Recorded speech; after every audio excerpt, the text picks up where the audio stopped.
আসসালামু আলাইকুম everyone. Lecture 2তে সবাইকে স্বাগতম। আমরা এই ক্লাসে আরও কিছু বেসিক কনসেপ্ট নিয়ে আলোচনা করব, যেগুলো আমাদের পরীক্ষার জন্য খুবই গুরুত্বপূর্ণ। আমরা এই লেকচার 2তে আমরা ত্রিভুজ নিয়ে আলোচনা করব এবং কিছু কোণ নিয়ে আলোচনা করব। প্রথমে আমি কিছু কোণ নিয়ে আলোচনা করব। এখানে আমি লিখে রেখেছি একান্তর কোণ, অনুরূপ কোণ, ছেদকের একই পার্শ্বস্থ অন্তস্থ কোণ। এগুলো কি, সেই বিষয়গুলো নিয়ে আলোচনা করব। দেখো, দুটি সমান্তরাল সরলরেখাকে দুটি সমান্তরাল সরলরেখাও নিতে পারি, আমরা রশ্মিও নিতে পারি। দুটি সমান্তরাল সরলরেখাকে একটা সরলরেখা ছেদ করলে আমাদের দুটি ছেদবিন্দু পাওয়া যায়। এই দুটি ছেদবিন্দুতে আমাদের মোট 8টি কোণ উৎপন্ন হয়। আমরা দুটি সরলরেখার নাম দিয়ে দিই A B C R D. A B একটা সরলরেখা, সিডি একটা সরলরেখা, আর ই এফ দিলাম আরেকটি সরলরেখা। এ বি এবং সিডি দুটি সমান্তরাল সরলরেখা, যাদের ছেদক কি ই এফ সরলরেখা। এখন এখানে আমাদের মোট 8টি কোণ উৎপন্ন হয়েছে। কোথায় কোথায় দেখো, এই বিন্দুতে আমাদের এইখানে একটা কোণ উৎপন্ন হয়েছে, এখানে একটা কোণ উৎপন্ন হয়েছে, আবার এইখানে একটা কোণ উৎপন্ন হয়েছে, আবার এইখানে একটা কোণ উৎপন্ন হয়েছে। সেমভাবে নিচের বিন্দুতে এখানে একটা কোণ উৎপন্ন হয়েছে, এইখানে একটা কোণ উৎপন্ন হয়েছে, এইখানে আরেকটি কোণ উৎপন্ন হয়েছে, আবার ডান সাইডে আরেকটি কোণ উৎপন্ন হয়েছে। তাহলে মোট আমাদের কোণ উৎপন্ন হয়েছে কটা? 8টা। এই 8টি কোণের মধ্যে আমাদের একান্তর কোণ আছে, অনুরূপ কোণ আছে এবং ছেদকের একই পার্শ্বস্থ অন্তঃস্থ কোণ আছে। আমরা কোনটা একান্তর কোণ আর কোনটা অনুরূপ কোণ আমরা সেগুলো দেখব। প্রথমে আসি আমাদের একান্তর কোণ। তোমরা সবসময় মনে রাখবা যে জেড আকৃতির কোণ, জেড আকৃতির যে কোণ, এই জেড আকৃতির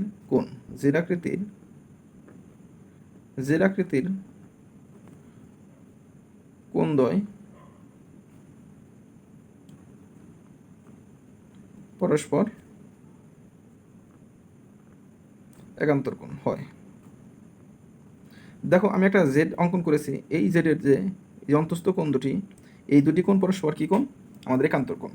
এখন এইখানে তুমি কল্পনা করো এই মেন চিত্রের সাথে, যেখানে জেড আকৃতির শেপ হয়েছে কোথায়? যেমন আমরা এই লাইন থেকে এই লাইন, আবার এই লাইন, তাহলে আমাদের দেখো জেড আকৃতির শেপ হয়েছে এখানে। তাহলে আমাদের একান্তর কোণ কোনটা হয়? আমাদের এই কোণটা আর এই কোণটা কি হয়? পরস্পর একান্তর কোণ। ওকে, আর মনে রাখবে একান্তর কোণ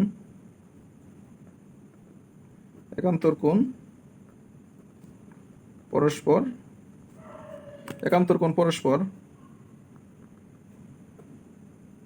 সমান হয়। একান্তর কোণ কি পরস্পর সমান হয়। তাহলে আমরা কি মনে রাখবো? জেড আকৃতির কোণদ্বয় পরস্পর একান্তর কোণ হয় এবং একান্তর কোণ পরস্পর সমান হয়। যেমন আমরা কি দেখলাম, এইখানে কোণ, এই কোণটি, আবার এই কোণটি। এই কোণের আমি একটা নাম দিয়ে দিই, এই কোণের নাম দিয়ে দিই এক্স কোণ, এই কোণের নাম দিয়ে দিলাম ওয়াই কোণ। তাহলে কি হলো? আমাদের একান্তর কোণ থেকে আমরা কি পাইলাম? যে কোণ এক্স ইকুয়াল টু কোণ ওয়াই। কারণ কি? এরা হইতেছে পরস্পর একান্তর কোণ। আরও আমাদের একান্তর কোণ আছে। দেখো, আমরা এইখান থেকে যদি শুরু করে এইখানে আসি, আবার এইখানে যাই, তাহলে আমাদের কি হয়? একটা জেড আকৃতির শেপ পাইতেছি।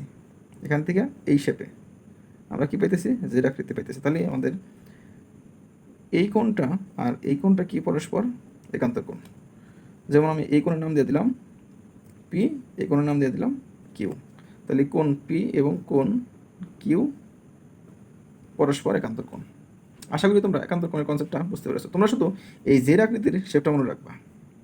এই জেড এরকম, যে দুটি সমান্তরাল সরলরেখাকে আরেকটি সরলরেখা ছেদ করলে তাদের যে অন্তস্থ কোণদ্বয়, এই অন্তস্থ কোণদ্বয় পরস্পর একান্তর কোণ। আর পরস্পর একান্তর কোণ কি হয়? সমান হয়। এটা বুঝলাম। তারপরে কি আসলাম? তারপরে আসি অনুরূপ কোণ। যে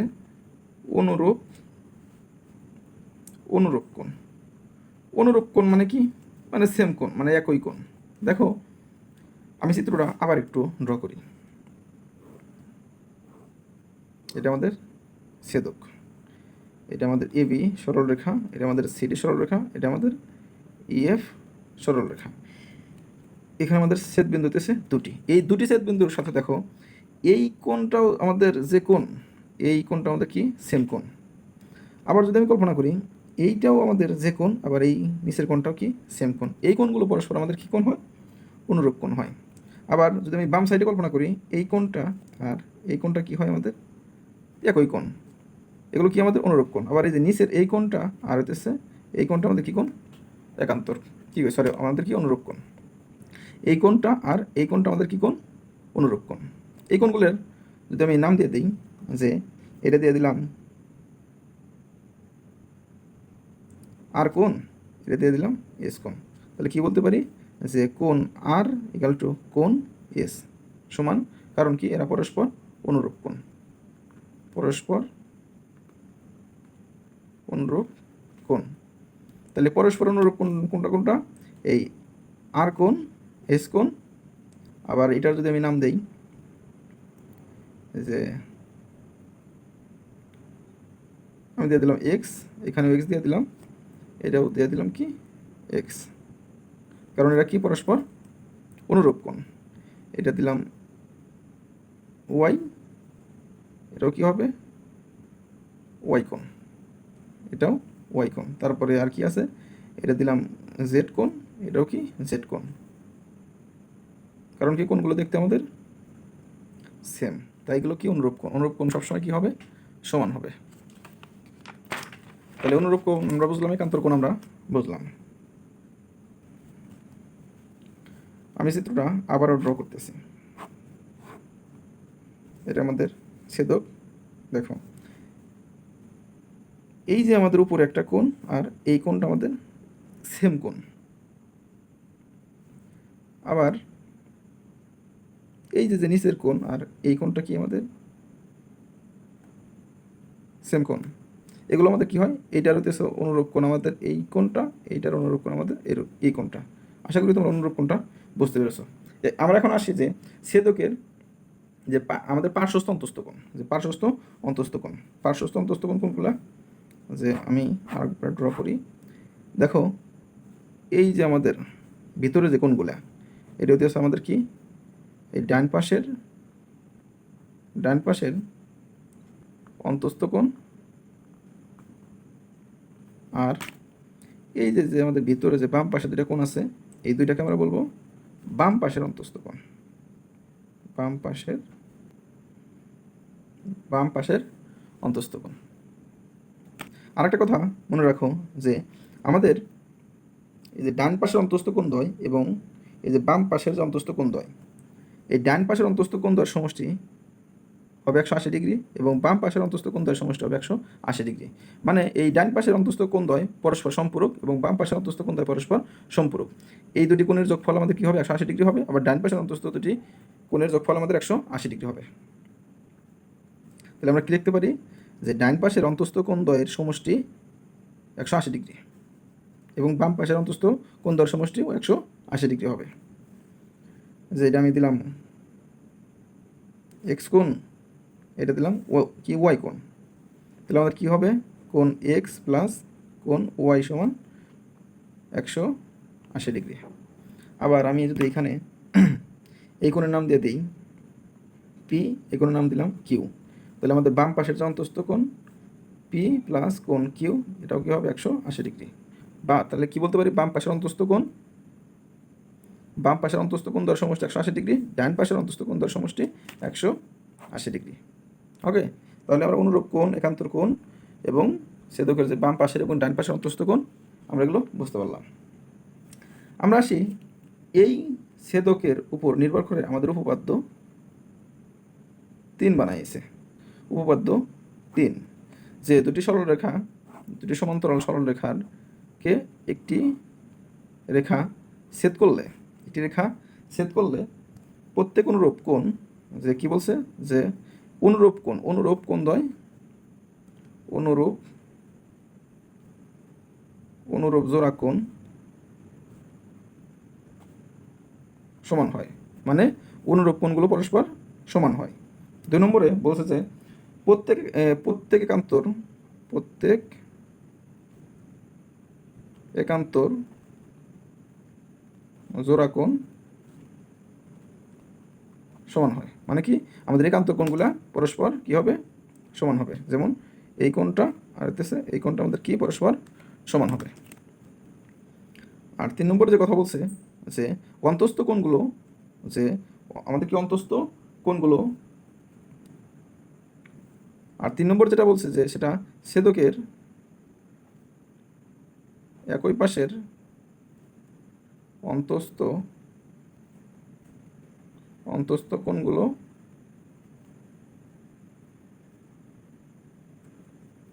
পরস্পরের সম্পূরক, পরস্পরের সম্পূরক। মানে আমাদের একই পাশের অন্তস্থ কোণগুলোর সমষ্টি 180 ডিগ্রি হয়। ওকে, আশা করি তোমরা বুঝতে পেরেছো। এখন আমাদের আলোচনার টপিক ত্রিভুজ। ত্রিভুজ কি? তাহলে 3টি বাহুর দ্বারা আবদ্ধ ক্ষেত্রের ক্ষেত্রফলকে কি বলে? ত্রিভুজ বলে। আমরা কি বলবো যে 3টি বাহু বা 3টি রেখাংশ দ্বারা, 3টি রেখাংশ দ্বারা আবদ্ধ ক্ষেত্রের ক্ষেত্রফলকে ত্রিভুজ বলে। কি হতে হবে? আমাদের আবদ্ধ হতে হবে। এই কথাটা আমাদের খেয়াল রাখতে হবে যে 3টি রেখাংশ দ্বারা আবদ্ধ ক্ষেত্রের ক্ষেত্রফলকে ত্রিভুজ বলে। যেমন আমরা একটা ত্রিভুজ যদি ড্র করি, এটা একটা ত্রিভুজ, 3টি রেখাংশ দ্বারা আবদ্ধ যে চিত্রটা পাইলাম এটাই আমাদের ত্রিভুজ। যদি তুমি এরকমভাবে ড্র করো তাহলে কিন্তু ত্রিভুজ হলো না, আমাদের কি হয় না, আবদ্ধ হয় নাই। তার জন্য কি, সম্পূর্ণ আবদ্ধ না করার আগ পর্যন্ত আমাদের ত্রিভুজ হবে না, সম্পূর্ণ আবদ্ধ করতে হবে, তারপর আমাদের ত্রিভুজ হবে। আর তুমি আরেকটি কথা মনে রাখো যে ত্রিভুজের 3টি বাহুর সমষ্টিকে ত্রিভুজের পরিসীমা বলে। ত্রিভুজের 3টি বাহুর সমষ্টি কি বলে? পরিসীমা বলে। যেমন আমি একটা ত্রিভুজের বিন্দুগুলো দিয়ে দিই, এ বি সি একটা ত্রিভুজ। এই ত্রিভুজের 3টা বাহু আছে, এ বি একটা বাহু, বি সি একটা বাহু, আর কি সি আর একটা বাহু। এই 3টা বাহুর যোগফল কি হবে? ত্রিভুজের পরিসীমা। পরিসীমা। তাহলে ত্রিভুজের 3 বাহুর সমষ্টিকে পরিসীমা বলে। ত্রিভুজের 3 বাহুর সমষ্টিকে ত্রিভুজের পরিসীমা বলে। এখানে কি লিখছি? বাহুর। তোমরা এখানে রেখাংশ বলতে পারো, যে ত্রিভুজের 3টি রেখাংশের সমষ্টিকে পরিসীমা বলে। তারপরে আসি আমরা ত্রিভুজের প্রকারভেদ। ত্রিভুজের প্রকারভেদ। ত্রিভুজ কোণের উপর নির্ভর করে, কোণের উপর নির্ভর করে ত্রিভুজ 3 প্রকার। আবার বাহুর উপর নির্ভর করে, বাহুর ভিত্তিতে বা বাহুর উপর নির্ভর করে, বাহুর ভিত্তিতে ত্রিভুজ 3 প্রকার।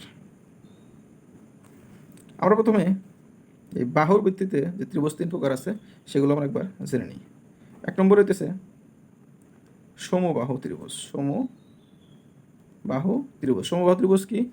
যে ত্রিভুজের 3টি বাহুই সমান হয়, 3টি বাহুই সমান হয়। যেমন 3টি বাহু যদি আমাদের কোনো ত্রিভুজের সমান হয় তাহলে এই ত্রিভুজটাকে কি বলে? সমবাহু ত্রিভুজ। আমি এই বাহুটা ধরলাম 2 সেন্টিমিটার, এটাও যদি হয় 2 সেন্টিমিটার, এটা যদি হয় 2 সেন্টিমিটার, তাহলে কি হলো? 3টা বাহুই সমান হলো। তাহলে এই ত্রিভুজটার নাম কি? সমবাহু ত্রিভুজ, কারণ ত্রিভুজের 3টা বাহু সমান। তারপর আসে আমাদের 2 নম্বরে সমদ্বিবাহু ত্রিভুজ। সমদ্বিবাহু ত্রিভুজ। সম মানে কি? সমান, দ্বি মানে 2, আর বাহু মানে বাহু। তাহলে সমদ্বিবাহু মানে হচ্ছে যেখানে 2 বাহু সমান থাকবে। তাহলে কোনো একটা ত্রিভুজের যে কোনো 2টি বাহু সমান হলে তাকে সমদ্বিবাহু ত্রিভুজ বলে।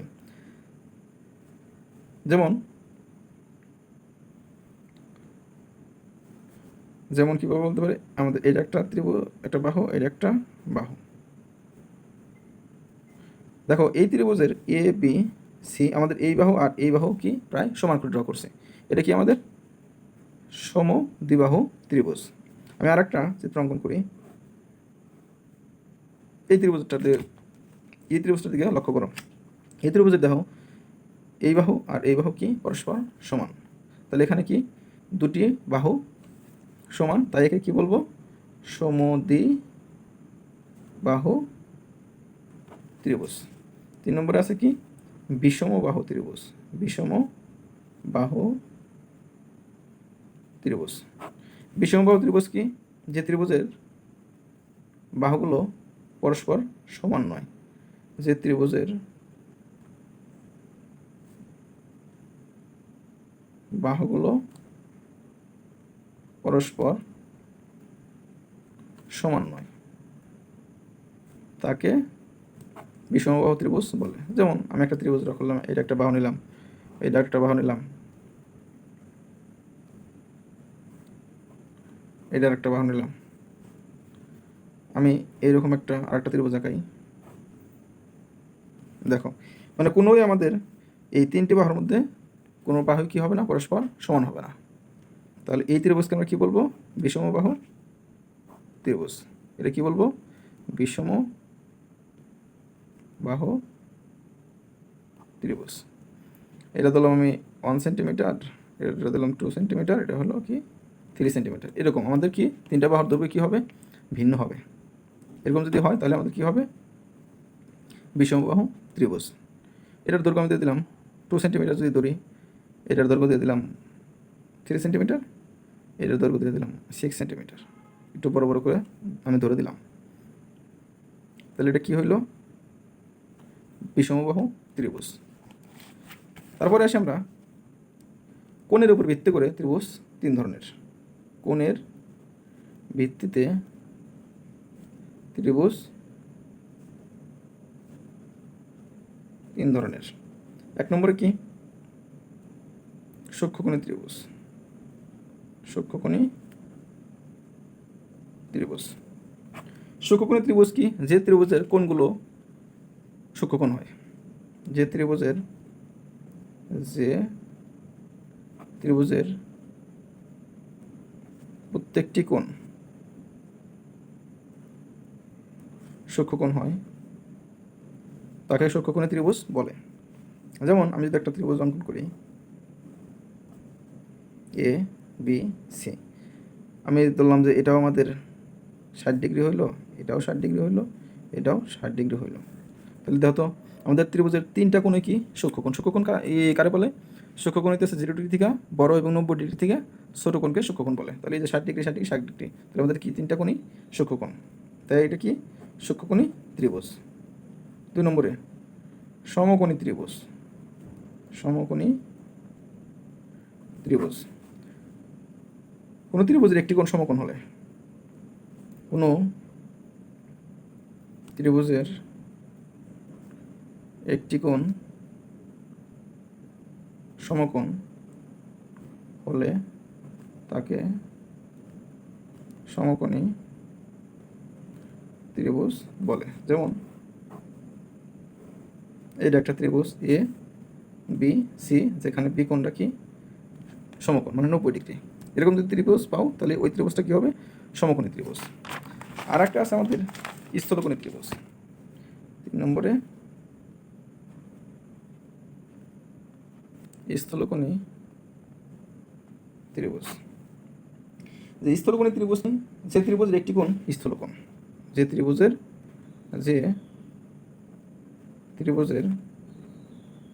একটি কোণ স্থলকোণ তাকে স্থলকোণী ত্রিভুজ বলে। স্থলকোণী ত্রিভুজ বলে। যেমন স্থলকোণ কি, স্থলকোণের পরিমাণ কি হয়, যে স্থলকোণের পরিমাণ আমাদের 90 ডিগ্রি থেকে বড় এবং